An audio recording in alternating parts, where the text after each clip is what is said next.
दोस्तों, हम लोग इस वीडियो के अंदर बिहार एसएससी इंटर लेवल का जो एग्ज़ामिनेशन होने वाला है उसी से संबंधित प्रीवियस ईयर का जो सवाल जीके जीएस का होगा उसको हम लोग इस वीडियो के अंदर कवर करेंगे।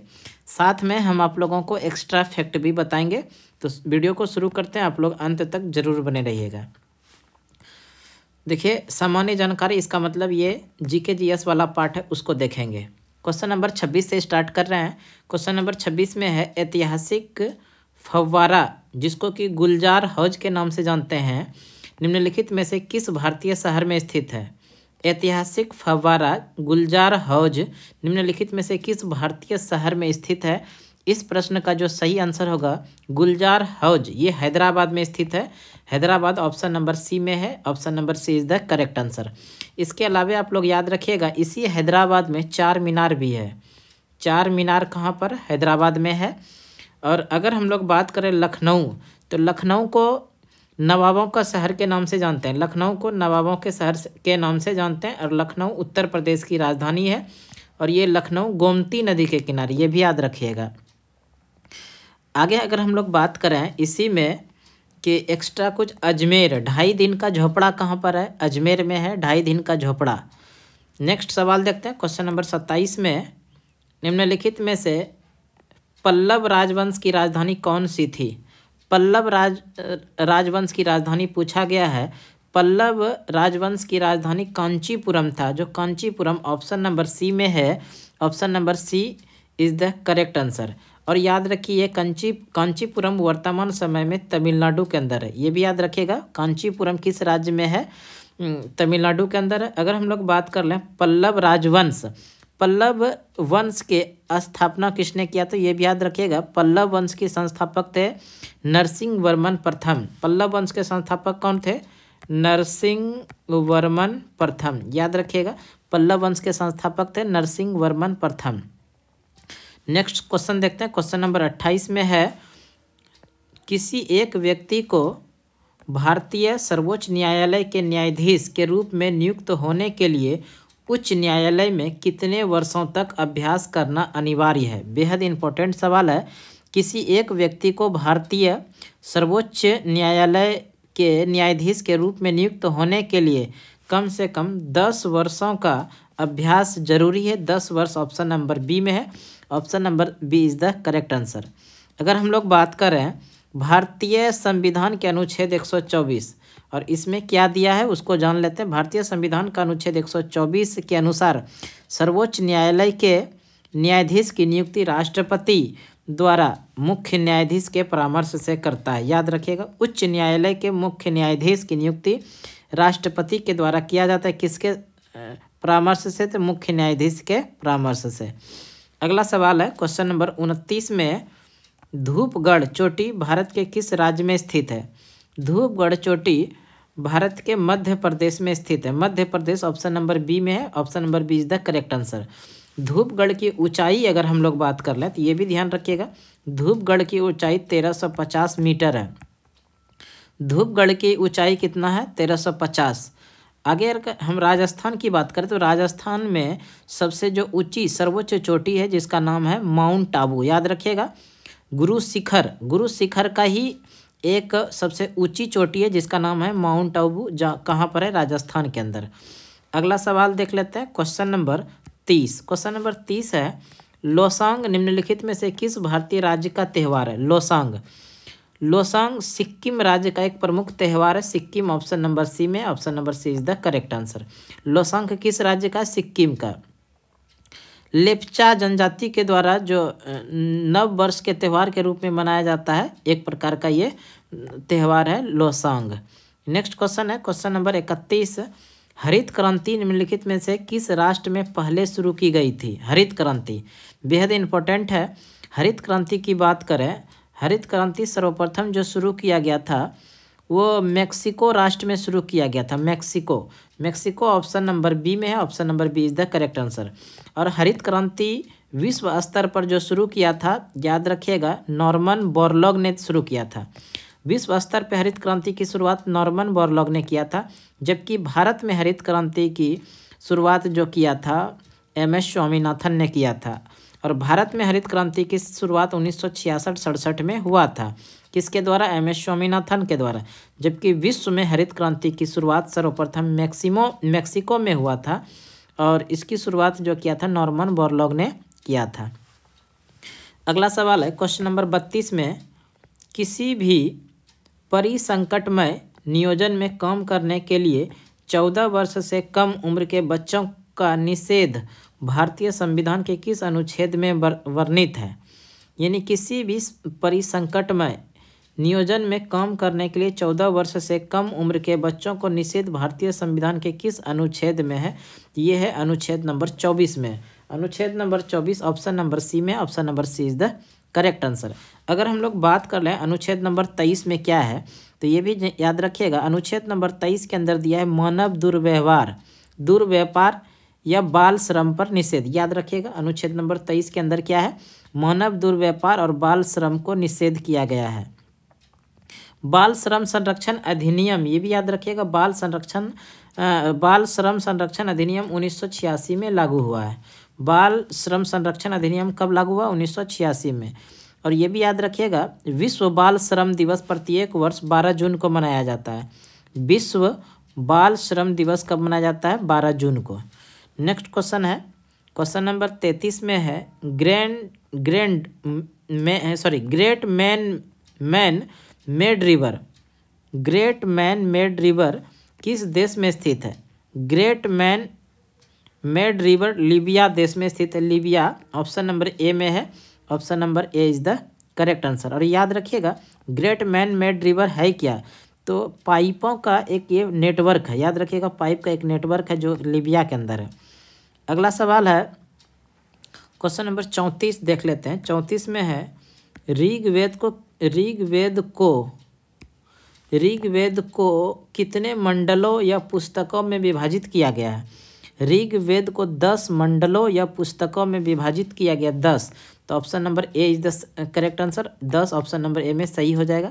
अगर बात करें ऋग्वेद में कुल कितने सूक्त हैं, तो 1028 सूक्त है। सूक्तों की संख्या 1028 है, जबकि ऋचाओं की संख्या 10,484 मंत्र है। मंत्रों की संख्या कितना है? 10,484। नेक्स्ट सवाल देखते हैं क्वेश्चन नंबर 35। टमाटर में कौन सा अम्ल एसिड मौजूद होता है? टमाटर में कौन सा अम्ल यानी एसिड होता है? तो याद रखिएगा टमाटर में ऑक्जेलिक एसिड होता है। Option number D is the correct answer. Oxalic अम्ल कपड़ों के धब्बे को मिटाने में भी काम आता है। याद रखिएगा ऑक्जेलिक अम्ल का प्रयोग किस लिए करते हैं? कपड़े में जो धब्बे हो जाते हैं उस धब्बे को हटाने के लिए भी ऑक्जेलिक अम्ल का प्रयोग करते हैं। अगर हम लोग बात करें इमली में टार्टरिक एसिड होता है। इमली में टार्टरिक एसिड होता है। और अगला सवाल देख लेते हैं क्वेश्चन नंबर 36 में है वह उद्योगपति की पहचान करें जो वेदांत रिसोर्सेज नामक प्राकृतिक संसाधन कंपनी के संस्थापक हैं। तो इस प्रश्न का जो सही आंसर होगा उद्योगपति Anil Agarwal option number C में है। C is the correct answer. Anil Agarwal Vedanta resources नामक प्राकृतिक संसाधन कंपनी के संस्थापक है। और याद रखिएगा वेदांत रिसोर्सेज कंपनी की स्थापना कब हुई थी? तो 1976 में। इसकी स्थापना कब होती है? 1976 में। यह कंपनी तांबा, जिंक, सीसा, एल्युमिनियम आदि से संबंधित है। नेक्स्ट सवाल है क्वेश्चन नंबर 37 में है निम्नलिखित में से विश्व के किस नेता को प्रथम फिलिप कोटलर प्रेसिडेंशियल सम्मान से सम्मानित किया गया? निम्नलिखित में किस विश्व के नेता को प्रथम फिलिप कोटलर प्रेसिडेंशियल सम्मान से सम्मानित किया गया है? तो याद रखिएगा नरेंद्र मोदी को प्रथम फिलिप कोटलर प्रेसिडेंशियल सम्मान से सम्मानित किया गया। और ये किस तिथि को सम्मानित किया गया? तो ये भी याद रखिएगा 14 जनवरी 2019 को। 14 जनवरी 2019 को नई दिल्ली में पहली बार, कहाँ पर ये भी याद रखिएगा, न्यू दिल्ली में पहली बार फिलिप कोटलर प्रेसिडेंशियल अवार्ड दिया गया। नेक्स्ट सवाल देखते हैं क्वेश्चन नंबर 38 सवाल नंबर में है निम्नलिखित में से कौन सा जानवर स्तनपायी है? व्हेल जानवर जो है, व्हेल देखिए ऑप्शन नंबर डी में है। व्हेल ऑप्शन नंबर डी एक प्रकार का ये स्तनपायी जानवर है। नेक्स्ट सवाल है क्वेश्चन नंबर 39 बैंकिंग शब्दावली में SLR शब्द का अर्थ होता है। बैंकिंग शब्दावली में SLR का शब्द होता है स्टैच्यूटरी लिक्विडिटी रेशियो, जो ऑप्शन नंबर सी में है। Option number statutory liquidity ratio, option number A is the correct answer. Statutory liquidity ratio, ये option number A is the correct answer. अगला सवाल क्वेश्चन नंबर 40 में है, भारतीय संसद द्वारा भगोड़ा आर्थिक अपराधी अधिनियम कब पारित किया गया? बेहद इंपॉर्टेंट सवाल है।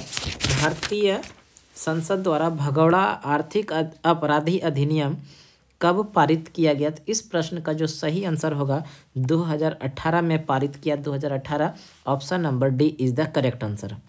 अगला सवाल है क्वेश्चन नंबर 41 में है, मोडसे निम्नलिखित में से किस भारतीय राज्य का पारंपरिक नृत्य है? मोडसे, इस प्रश्न का जो सही आंसर होगा मोडसे नागालैंड भारतीय राज्य का एक प्रमुख पारंपरिक नृत्य है। Nagaland, option number A is the correct answer. Nagaland, option number ए। अगला सवाल है क्वेश्चन नंबर 42, रेगिस्तानी जहाज में किस प्रकार की वनस्पति सामान्य रूप से पाई जाती है?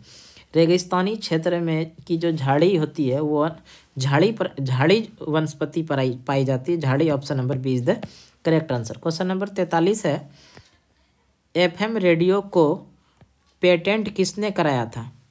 FM रेडियो का पेटेंट एडमिन H आर्मस्ट्रॉन्ग ने कराया था, जो ऑप्शन नंबर सी में, option number C is the correct answer.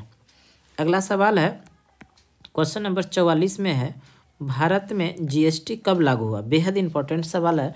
Bharat में GST 1 जुलाई 2017 को लागू हुआ है, जो ऑप्शन नंबर ए में, option number A is the correct answer. Bharat में GST का सर्वप्रथम बजट में जो लिखा गया था, चर्चा किया गया था, वो 2006 में किया गया था पहली बार। GST की बात करें, GST goods and service tax, विश्व में सर्वप्रथम GST फ्रांस में लागू हुआ था। ये भी याद रखिएगा, कहाँ पर? फ्रांस में, 1954 में। विश्व में सर्वप्रथम GST कहाँ पर लागू हुआ? फ्रांस में, 1954 में। भारत में 1 जुलाई 2017 को लागू हुआ। और ये कौन सा बिल लाया गया था? अधिनियम जो था वो अधिनियम था संविधान संशोधन अधिनियम 122। ये अधिनियम विधेयक था, विधेयक 122वां था, जबकि संविधान में संशोधन हुआ था वो 101वां संविधान संशोधन के द्वारा भारतीय संविधान में GST जोड़ा गया। 101वां संविधान और संशोधन विधेयक जो था वो 122वां संशोधन विधेयक था। अगला सवाल है क्वेश्चन नंबर 45 में, भारत सरकार के द्वारा घोषित न्यूनतम समर्थन मूल्य MSP कितनी फसलों के लिए है? तो इस प्रश्न का जो सही आंसर होगा ये है 25 फसलों के लिए। भारत सरकार के द्वारा 25 फसलों पर न्यूनतम समर्थन मूल्य के लिए है, option number C is the correct answer. अगला सवाल है, भारतीय राष्ट्रीय कांग्रेस की स्थापना किस शहर में हुई थी? भारतीय राष्ट्रीय कांग्रेस की स्थापना हुई थी बम्बई में।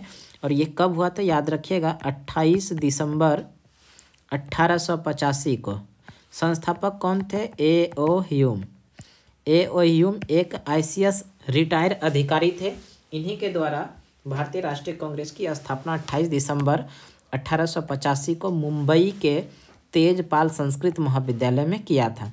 जबकि भारतीय राष्ट्रीय कांग्रेस के प्रथम अधिवेशन की अध्यक्षता WC बनर्जी ने किया था। ये भी याद रखिएगा, पहले संस्थापक अध्यक्षता किसने किया था? WC बनर्जी ने। अगला सवाल देखते हैं, क्वेश्चन नंबर 47 में है, विश्व का सबसे बड़ा पेयजल जलाशय कहाँ स्थित है? विश्व का सबसे बड़ा पेयजल जलाशय सऊदी अरब में है। सऊदी अरब, ऑप्शन नंबर ए में, option number A is the correct answer. आगे इसके अलावा कुछ और याद रखिएगा, विश्व का सबसे बड़ा मानव निर्मित झील जलाशय वोल्टा झील है, वोल्टा झील। अगला सवाल देखते हैं हम लोग, और ये याद रखिएगा वोल्टा झील घाना में है। वोल्टा झील कहाँ पर है? घाना में। क्वेश्चन नंबर 48 में है, निम्नलिखित में से श्रीलंका का राष्ट्रीय खेल कौन सा है? श्रीलंका का राष्ट्रीय खेल पूछा गया है, तो वॉलीबॉल जो है श्रीलंका का राष्ट्रीय खेल है, volleyball. Option number A is the correct answer. Bharat का जो राष्ट्रीय खेल है वो क्या है? हॉकी है। भारत का राष्ट्रीय खेल क्या है? हॉकी। नेक्स्ट सवाल है क्वेश्चन नंबर 49 में। क्वेश्चन नंबर 49 है, YIM हिंदू, YIM हिंदू पुस्तक के लेखक कौन है? तो इस पुस्तक का जो सही आंसर होगा देखिए शशि थरूर जो थे YIM हिंदू पुस्तक के लेखक है। Option number D is the correct answer. Question number 50 है, भारतीय पारंपरिक खेल इंसुकनार किस राज्य से संबंधित है? भारतीय पारंपरिक खेल इंसुकनार मिजोरम से संबंधित है। Mizoram, option number C is the correct answer.